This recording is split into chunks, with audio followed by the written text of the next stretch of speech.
Meus queridos irmãos, graça e paz da parte do nosso Senhor e Salvador Jesus Cristo. Estamos chegando ao final de mais um dia, com a graça de Deus sobre nossas vidas, sobre nossa família. Deus realmente tem sido generoso e tem nos abençoado maravilhosamente. Hoje, na nossa oração da noite, eu quero compartilhar com os irmãos o texto do Salmo 116, dando continuidade ao nosso estudo sobre a tristeza. Hoje nós vamos ver o primeiro aspecto do remédio de Deus para a tristeza. Salmo 116, versículos de 1 a 19, você vai meditar com a sua família depois desse momento, quando vocês forem orar, sozinho também, você deve ler esse Salmo 116. Agora eu vou deixar apenas os 4 primeiros versículos, e que diz assim a palavra de Deus: Amo o Senhor, porque Ele ouve a minha voz e as minhas súplicas, porque inclinou para mim os seus ouvidos, invocá-lo-ei enquanto eu viver. Laços de morte me cercaram, e angústias do inferno se apoderaram de mim. Caí em tribulação e tristeza. Então invoquei o nome do Senhor. Ó Senhor, livra-me a alma. Conforme vimos ontem, nós já sabemos que a tristeza é um estado que pode ser momentâneo ou duradouro, crônico, de desgosto, de consternação, de ausência de alegria, de mágoas, de abatimentos e de reações negativas. E nenhum de nós está livre da tristeza ou das tristezas. O rei Davi, por exemplo, na sua oração, lá no Salmo de número 13, no versículo 2, ele pergunta ao Senhor: até quando, Senhor? Até quando estarei eu relutando dentro da minha alma, com tristeza no coração cada dia? E o salmista, no Salmo 116, ele declara claramente a tristeza pela qual ele tinha passado, e diz que clamou ao Senhor e o Senhor o ouviu. O Senhor o escutou e o Senhor o livrou.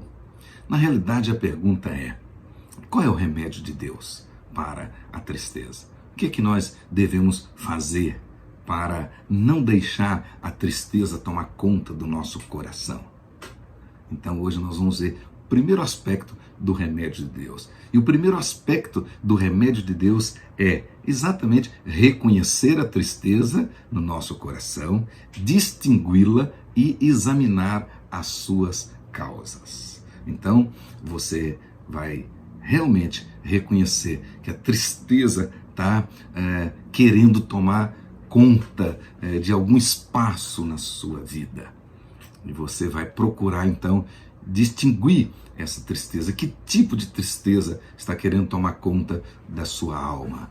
E você vai também examinar para descobrir as causas dessa tristeza. Então este autoexame é o primeiro aspecto do remédio de Deus. Nós já sabemos que existem as tristezas que vêm de Deus, né? Que o arrependimento causa, e essa é boa, é positiva, mas também tem as tristezas que vêm do mundo, essa gera remorso, gera morte, gera destruição, mas também sabemos que existe a tristeza do rosto, essa que é momentânea por causa de um contratempo, um aborrecimento, mas também temos a tristeza do coração, a tristeza da alma. Essa, se não for curada, vai causar danos terríveis. Então você precisa entender que tipo de tristeza está querendo tomar a sua alma.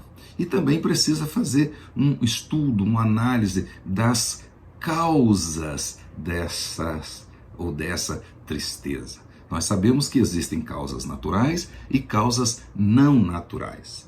As causas naturais, tipo um luto, uma perda de alguma coisa, perda do emprego, etc., né? Saudade de algum tempo, saudade de uma pessoa, enfim, algum problema pessoal, algum problema familiar. Nesse caso, é muito importante a gente se lembrar que existem 3 tipos de problemas. Primeiro, os problemas para serem resolvidos. Esse você tem que encarar de frente, confiado no Senhor e resolver, agir ativamente. Mas também existem os problemas que se resolverão, né? você tem que ser apenas passivo, ou seja, esperar no Senhor, descansar no Senhor. Eles se resolverão, as coisas se ajustarão. Alguém já disse que as melancias se ajustam no andar da carroça, né? Mas também existem os problemas que não se resolverão. Em relação a estes, você, eu, todos nós, precisamos aprender a conviver com eles. Nesse momento, me parece muito oportuna a oração de Francisco de Assis. Ele orava ao Senhor dizendo o seguinte: Senhor, dá-me força para mudar o que pode ser mudado. Dá-me resignação para aceitar o que não pode ser mudado. E dá-me sabedoria para distinguir uma coisa da outra. E eu acrescentaria: Senhor, dá-me paciência para eu esperar o mover do Senhor. Lá no Salmo 13 que nós lemos, na realidade, o grande problema do salmista era a impaciência. Ele estava: até quando, Senhor? O Senhor não vai me socorrer? Essa tristeza está me corroendo, está acabando comigo. Paciência. Deus está no controle, né? Deus está agindo. Se as causas forem não naturais, por exemplo, o pecado, nesse caso tem que ser confessado, tem que ser tratado, tem que ser deixado. Foi isso que o salmista Davi fez. No Salmo 31, ele declara claramente que a causa da sua tristeza era de fato a sua iniquidade. Versículo 9 e no versículo 10. No Salmo 32, ele declara que confessou o seu pecado a Deus, que deixou o seu pecado, que Deus o perdoou. E no Salmo 51, ele se alegra pelo perdão de Deus e a restauração da alegria, inclusive a alegria da salvação. Meus queridos irmãos, então, primeira coisa que nós temos que fazer, primeiro aspecto do remédio de Deus é de fato um autoexame, né? Eu estou triste, é verdade. Então, que tipo de tristeza?